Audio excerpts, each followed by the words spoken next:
இன்றைக்கி mini vlog பார்க்கலாமா? ஊருக்கு வந்து 2 மாதம். நாள் ரொம்ப ஃபாஸ்ட்டாக ஓடி போச்சு. நான் தான் ஆளாக நின்னேன். வெக்கேஷனுக்கு கண்டிப்பாக ஊருக்கு போயே ஆகணும்னு. ஏன்னா அஸ்பர் பிறந்ததுக்கு அப்புறம் தான் தனியாக ஒரு பிள்ளையை வளர்க்குறது எவ்வளோ கஷ்டமும் இருக்கும் அப்படிங்கிறத நான் ஃபீல் பண்ணேன்.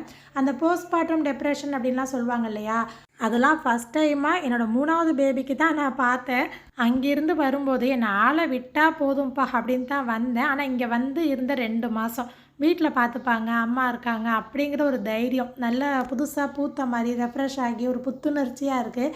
நிறைய ட்ராவல் பண்ணோம், நல்ல மெமரிஸ், எமோஷன்ஸ், இதில் நல்ல விஷயங்கள் மட்டும் எடுத்துகிட்டு போகிறோம். இந்த முறை நிறைய சப்ஸ்கிரைபர்ஸும் பார்த்தேன். முதல் கட்டமாக ஒரு பேக்கிங் வந்து முடிச்சுட்டோம். அது ஒரு லாங் வீடியோவில் நான் ஷேர் பண்ணியிருப்பேன். இன்னும் கொஞ்சம் திங்ஸ்லாம் இருந்துச்சு, அது எல்லாமே கையில் கொண்டு போகலாம் அப்படின்னு பேக் பண்ணிகிட்டு இருந்தோம். நான் ட்ரெஸ்ஸு மட்டும் எடுத்து வச்சுருவேன், மற்றபடி எல்லா ஜாமானும் எனக்கு எங்கள் பாப்பு தான் நீட்டாக பேக் பண்ணி கொடுப்பாங்க. என்ன எடுத்து வச்சாலும் நான் கிட்டேயே தான் நிற்பேன். பார்க்கல அப்படின்னா அள்ளி அள்ளி எடுத்து வைப்பாங்க. இந்த குட்டி பையனை பழக விட்டுட்டு அழைச்சிட்டு போகிறேன். கிளம்பும் போது கொஞ்சம் எமோஷ்னல் ஆகிட்டோம். எல்லாமே நான் வரக்கூடிய லாங் வீடியோவில் ஷேர் பண்ணுறேன். ஒரு கத்தி வாங்குறதுக்காக இருந்தேன். துவா வீட்டில் இருக்குது அப்படின்னு கொடுத்துருந்தாங்க. எங்கள் ஊர் பக்கம் சில பேர் கத்தி, கத்திரிக்கோள், சில ஜாமான்லாம் அம்மா வீட்டிலேருந்து வாங்கிட்டு போகக்கூடாது அப்படின்னு சொல்லுவாங்க. ஆனால் நாங்கள் அந்த மாதிரி பார்க்க மாட்டோம். இதை பற்றி உங்கள் கருத்து என்னன்னு சொல்லுங்கள். நாங்கள் ஊருக்கு கிளம்பிட்டோம். இன்ஷா அல்லாஹ் அடுத்த வாரம் அந்தமான் வீட்டில் நம்ம பார்க்கலாம்.